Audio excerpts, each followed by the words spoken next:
आपका सवाल है कि मैं कैसे देखता हूँ। जौनपुर के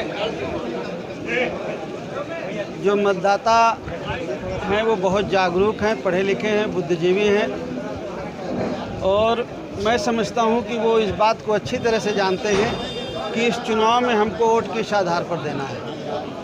हमको इंडिया अलायंस को देना है, समाजवादी पार्टी के प्रत्याशी को देना है या हमें एनडीए को देना है। आसपास के जनपदों में मैं ऐसा मानता हूं कि जौनपुर के लोग सबसे ज़्यादा पढ़े लिखे जागरूक हैं और देश के हर कोने में मिल जाते हैं। देश का ऐसा कोना कोई नहीं है, चाहे वो बॉम्बे हो, चाहे वो पुणे हो, चाहे सूरत हो, दिल्ली हो, हर जगह गुजरात के साथी मिल जाते हैं। यहाँ जौनपुर के ये चुनाव 2024 का संविधान को बचाने का चुनाव है, लोकतंत्र को बचाने का चुनाव है। कुछ लोग जो चाहते हैं संविधान को बदल दिया जाए वो एनडीए गठबंधन के साथ, और जो लोग संविधान को बचाना चाहते हैं, संविधान पर भरोसा रखते हैं, आस्था रखते हैं, वो इंडिया अलायंस के साथ हैं, समाजवादी पार्टी के साथ है, कांग्रेस पार्टी के साथ है, कम्युनिस्ट पार्टी के साथ हैं, आम आदमी पार्टी के साथ है। हम लोगों ने मिल कर के ये फैसला लिया है कि 2024 में हमें भारतीय जनता पार्टी से निजात दिलानी है और इंडिया अलायंस की सरकार को बनाना है। कहा जा रहा है कि जो उम्मीदवार आपको बनाया गया है, तो एक तरह से पीढ़ी का जो समाजवादी पार्टी ने नारा दिया, तो अन्य वोटर्स को भी साधने का प्रयास किया गया है बाबू सिंह कुशवाहा के माध्यम से। नहीं, मौर्य वोटर्स कितना बड़ा रोल प्ले करेंगे जौनपुर? देखिए, पीडीए का नारा जो राष्ट्रीय अध्यक्ष आदरणीय अखिलेश यादव जी का है, वो कोई आज का नारा नहीं है। समाजवादी पार्टी हमेशा से इस बात को कहती चली आ रही है कि हमें इस देश के गरीब और कमज़ोर लोगों को, पिछड़े का, दलित का, अक़लियत का, जो समाज की आधी आबादी है, हमारी महिलाएं, सबको हमें बराबर हिस्सेदारी देना है और भागीदारी देना है। इसी के तहत उन्होंने पीडीए का नारा दिया है। चाहे वो जाति जनगणना की बात हो, चाहे वो समान भागीदारी की बात हो, एक समान शिक्षा पद्धति की बात हो, पुरानी पेंशन को बहाल करने की बात हो, ये बात तो हमेशा से समाजवादी पार्टी और इंडिया गठबंधन कहता रहा। कहा जा रहा है कि बाबू सिंह कुशवाहा जो है वो पैराशूट कैंडिडेट है, बाहर से आकर के चुनाव लड़ रहे हैं, क्या कहना चाहेंगे? थोड़ा अमेठी चले जाके देख लीजिए, अमेठी भी थोड़ा चले जाइए, बनारस भी थोड़ा चले जाइए, लखनऊ भी थोड़ा चले जाइए, वहाँ भी जाके यही सवाल कर लीजिए। जौनपुर की जनता के लिए आपका क्या संदेश है? जौनपुर की जनता के लिए मेरा यही सवाल और निवेदन है, मेरा अपील है मेरी कि अगर हमें अपने बच्चों की बेरोज़गारी दूर करनी है, महंगाई से हमें निजात दिलाना है, अगर हम चाहते हैं कि किसानों को खाद बीज सस्ती मिले, उनके कर्जे माफ़ हो, उनकी फसल की सही कीमत मिले, पुरानी पेंशन बहाल हो और ये जो अग्निवीर योजना है इसको समाप्त करके पुरानी जो सेना की भर्ती का सिस्टम हो, अगर हम वो चाहते हैं तो आप सब लोगों को हमें मिल करके इंडिया गठबंधन की सरकार को बनाना होगा, इंडिया गठबंधन के प्रत्याशी को जिता करके भेजना। आपके सामने दो उम्मीदवार हैं, भाजपा ने कृपाशंकर सिंह को टिकट दिया है, यहाँ से बसपा ने पूर्व सांसद धनंजय सिंह की पत्नी श्रीकला प्रताप को।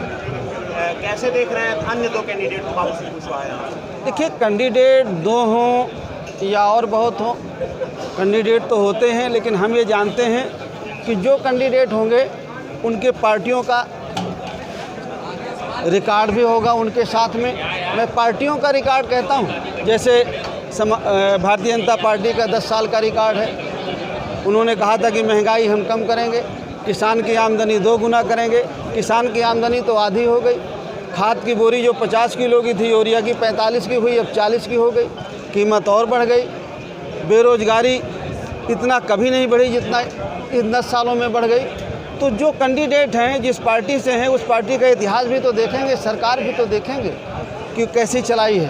तो हमें निश्चित तौर पर हमें लगता है कि इस बार इंडिया गठबंधन के प्रत्याशी को जिता करके लोग भेजेंगे, उन्हें आशीर्वाद देंगे। बड़ा चैलेंज टिकट मिलने के बाद आप सभा ही करता जी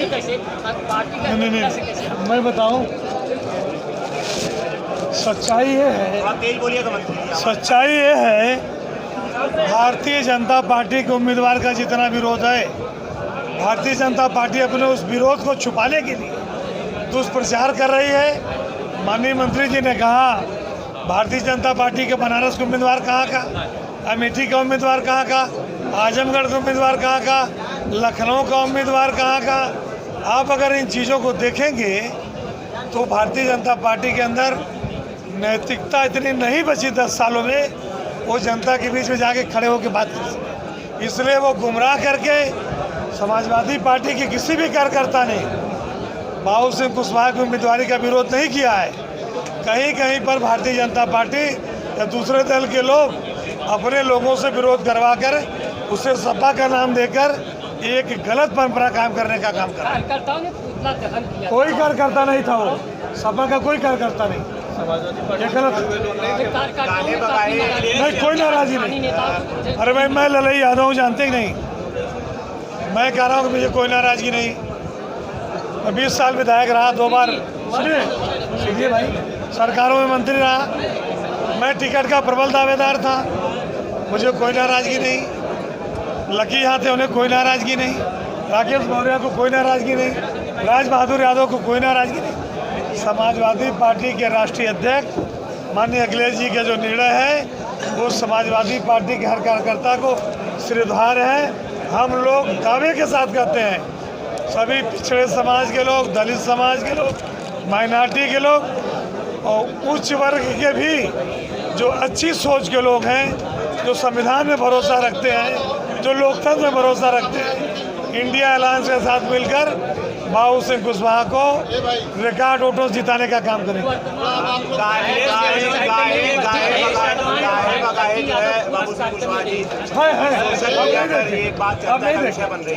आपकी सारी निगाहें कमजोर है, आप नहीं देख पाए। आपकी निगाहें कमजोर हैं, क्षमा करिएगा, आप नहीं देख पाए। पूरी तरह पीडीए का नारा सक्सेस है, पूरी तरह पीडीए कन्वर्ट। सिंह कुशवाहा जी 2 प्रत्याशियों पर सोशल मीडिया पर बड़े आरोप लग रहे हैं, एक कृपाशंकर सिंह और दूसरे आप, और वो आरोप जो है वो घोटाले को लेकर लग रहे हैं। तो इस पर क्या कहना चाहेंगे? कहा जा रहा है कि कृपाशंकर सिंह के ऊपर ईडी का और सीबीआई का शिकंजा था। बाबू सिंह कुशवाहा की जब बात कर रहे हैं वोटा से यहाँ पर, तो उनको कह रहे हैं कि NRHM घोटाले का नाम आया। अच्छा ये बताइए देश का कौन ऐसा नेता है जो इससे बचा है इन आरोपों से? कोई एक नेता बताइए जरा। और जो बचे होंगे तो सत्ता चेंज हो जाएगी तो वो भी नहीं बचेंगे। अरे भाई क्या आरोप लग रहे हैं? बीजेपी का जो मैनिफेस्टो की बात कही, बीजेपी का जो मैनिफेस्टो जारी हुआ उसमें महिलाओं को लखपति बनाने की बात कही है, कैसे देख रहे हैं आप? देखिए